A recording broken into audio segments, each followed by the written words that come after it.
For a long time in my life, I thought it was other things that hurt. The pain of relationships, the feeling of the chilling cold wind, burning hot heat, etc. And while these things may be true to some extent, there's a stimuli that occurs, and then there's reactivity which seems to amplify the effect. So what I noticed really hurt over time in my life, especially with what I had gone through, and do go through, is not so much that what's happening hurts.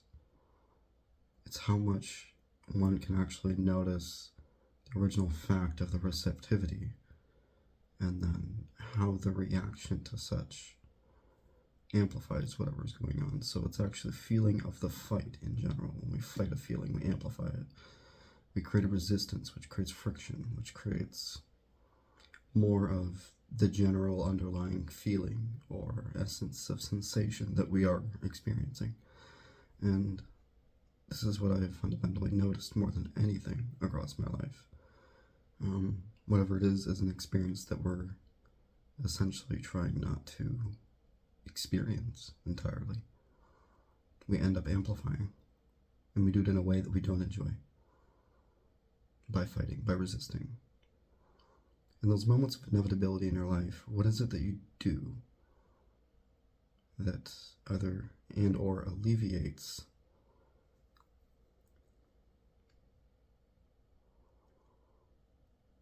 as well as kind of upends and complements the enjoyment of whatever experience to begin with? It's usually not something that we do. It's that we notice we stop doing. We stop intentionally forcing an action to occur. There's no incursion. There's no self-implied felt forced feeling that we should be doing something, a compulsion that there's this sensation again and I ought to, get up and go for a run or cut the arm off or, get in a fight, drink the drink, whatever it is. But as long as you simply know the experience for the experience is and know that it really has nothing to do with you. Nothing at all. You stop investing in it. And therefore you can invest in whatever you like from there. Or in nothing at all. The energy will reinvest itself in some authenticating way. Anyway, so what has been noticed most is not that things don't... It's hard to say something is painful without putting it in the lens of it's paining me, right?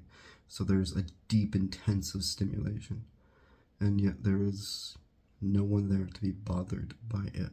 There's no one there putting up a fight, putting up some electric fence toward it as a riposte. There's none of that occurring, and therefore there's all the presence in the world, in the entire cosmos, to be available for the experience, because there is no fighting. There's a natural rapture through that experience, and then there is no need for release. There's no need for resistance. There's no need for anything else.